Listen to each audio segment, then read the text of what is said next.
there are many nurses in America due to the mass number of Western nursing schools in the Philippines, but many Filipino living in America found success in the animation industry. We know there are a lot of Filipinos in animation studios behind the scene, Filipino who help write, direct, and animate this video and other beloved classics. And it says Pixar Nelson Ray was part in Inside Out, Monster University, Brave, Wall-E, Ratatouille, Cars, and Finding Nemo.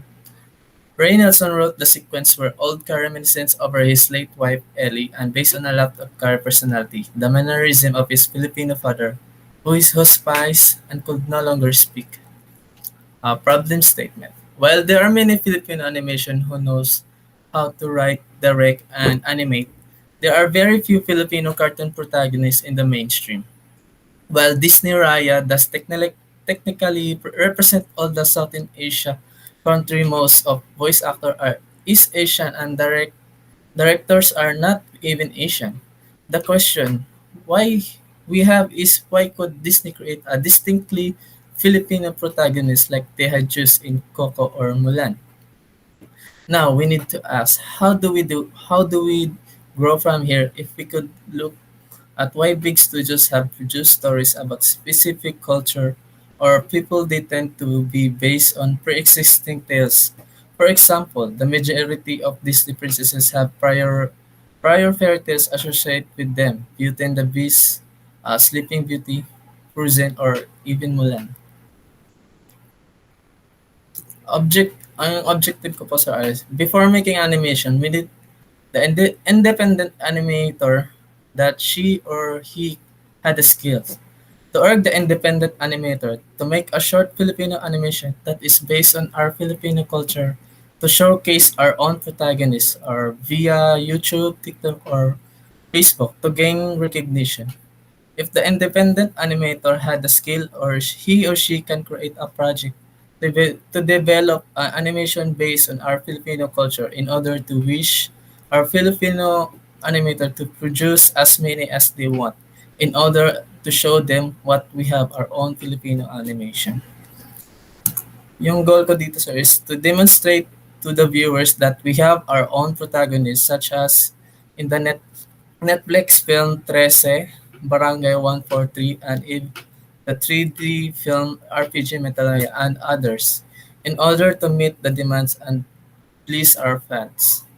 Not only do we have to promote our own movies, but we also want to get the attention of huge studios like Pixar and Disney and to adapt our stories and give us exposure. The second aim is to become a well-known. People who do this are more likely to land a job at major studios such as Pixar, Disney, and others.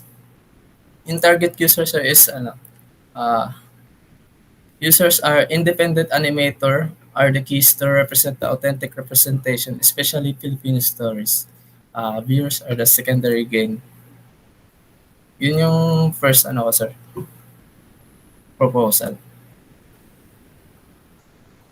Okay, now question. Sige po, sir. What exactly is your output? For me, sir, yung output ko po, sir, is like showcasing, like gumawa ng uh, for example, sabihin natin yung mga mythical yung mga mythical natin sir dito sa Pilipinas, buwari aswang. Siguro yung pinapo-point out ko kasi dito sir is kumuha tayo ng sarili nating relatively in our Filipino culture, like gumawa ng short film. Especially kasi ngayon sir sa internet is mostly kasi nanonood sila sa Facebook, YouTube. So yun yung way ko sir na ano para makuha yung attention ng mga Pilipino. Gumawa ng sarili nating Hindi, um, I mean, paano? Ano yung pinaka-output mo para masabi mong gusto mong ipakilala yung protagonist na being Filipino?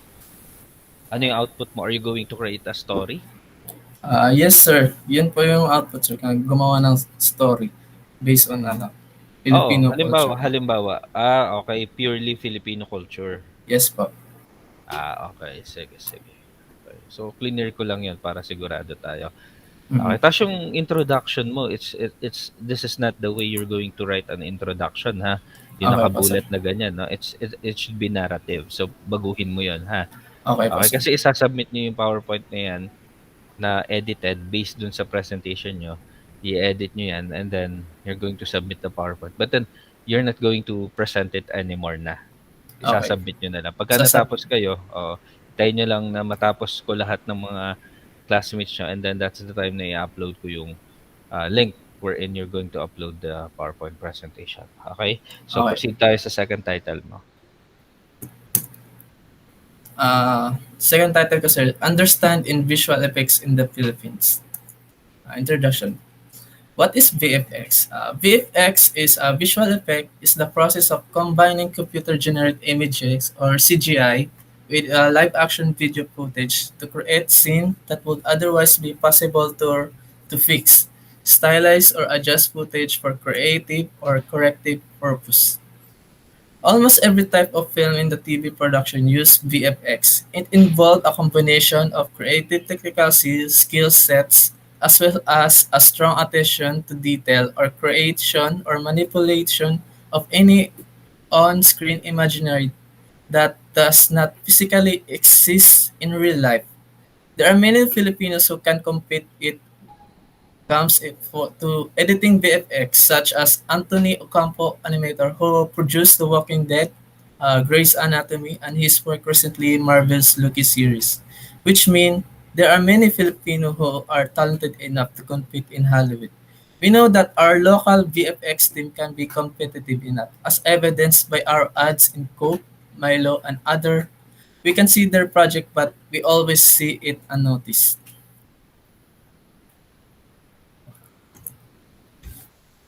Problem statement. The problem in our local VFX is we need to understand that making a big project such as a film will be costly. Not just the budget, we always lack the resources to make a good quality, and most important is time. Given the following, there will be a problem will occur stating that the fact mostly of our own local VFX can't give their best because they had a limited amount of time. Objective. The objective of the project is to not only the viewers but also the client in our community to understand that producing a large film production may be costly. As a result, we make an infographic in the form of animate or live action short film to inform them that what might be will become an obstacle in developing a video and to pinpoint the issues. Yung goal ko, sir, is the purpose is to show the audience that developing VFX may be expensive and to educate individuals who are considering taking the risk of making a VFX film on what step they should take. Yung target sugar, sir, is usually yung mga investors sa mga small timer or mga content creator. Yun po yung second proposal ko, sir. So, bigyan mo ako ng idea ano yung magiging pinaka-final output mo dito. Yung pinaka main idea ko, sir, is ano, sir, to educate, sir. So ano yung ways ng mga kung ano yung magte-take risk na mga investor.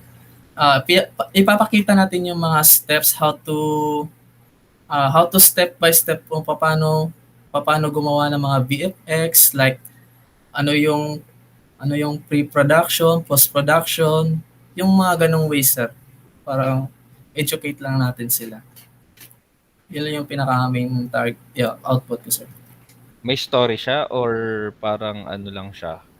Parang more on, parang per commercial, sir, parang ganun. Info, Oh, no? Okay. opo. Sige, let's proceed with your third.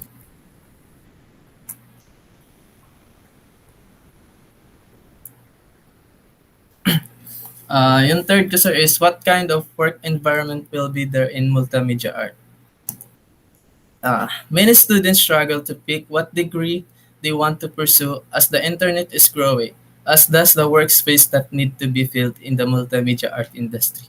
In platforms such as YouTube, TikTok, Facebook, and Instagram, emerging in graphic design, 3D modeling, video editing, and other related skills are in high demand. Are students interested in taking this course of what are benefits of multimedia art? Problem statement. Many competitors have taken a new course in multimedia as they become available, especially in video editing. There are a variety of positions that may be filled, however, popular jobs like graphic designing and video editing will always be filled first, putting the other careers to be left behind. Even though they graduate this course, they still confused of what career they choose to pick.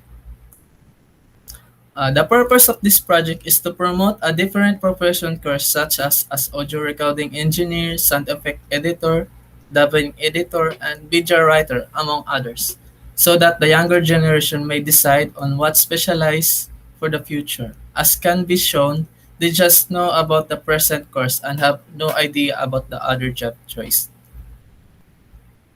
Ang goal ko, sir, is to draw attention of the project is necessary to provide students with step-by-step educational knowledge in order to make them aware of such career and to help them come up with the assumptions. We create an understandable infographic to inspire the student by making it simple to presume that the student will be motivated. Target students are is while that there is a growth in multimedia art, the graduate students are unable to fill the void because most multimedia art grads are all-rounder, which has not been a source of stress for them. Filling the gap in a profession might aid in the future projects such as filmmaking, advertising, and many more. Ito po, yun lang po yung ano, sir, yung third proposal. Okay, same question. Bigyan mo ako ng idea sa final output mo. Ah, parang katulad din ng pangalawang proposal ko, sir, infographics, sir. Elaborate lang natin kung ano yung sound engineering, ah, ano yung mga workspace doon, ano yung gagawin. Parang i-educate lang natin sila kung anong anong career sila. Tsaka bakit kailangan sila sa isang production ganun po. So ito, infographics din. Hindi to Opo. parang story ng isang tao na Hindi po, nag-aral, ganyan. hindi po, Hindi. sir. Okay, sige, sige. So yan, no? So siguro, in your objective, in your goal, ilagay mo that this is an infographics, no? Okay po, Okay, sir. or probably a campaign, no? Ilagay mo, i-specify mo lang doon kung ano yung pinaka-ano mo para at least alam nila that this is not a story, this is an infographics. Okay? Okay So po, sir. yung edit ng PowerPoint presentation will be uploaded soon, no? Okay So po, sir. hintayin niyo na lang na matapos ko lahat ng classmates mo, and then after doon ko i-upload yung link kung saan niyo i-upload yung mga edited na PowerPoint presentation na sinabi ko. Okay? Okay, okay po, sir. Okay, so okay na tayo. Thank you, Nico. Thank you din, sir. Bye.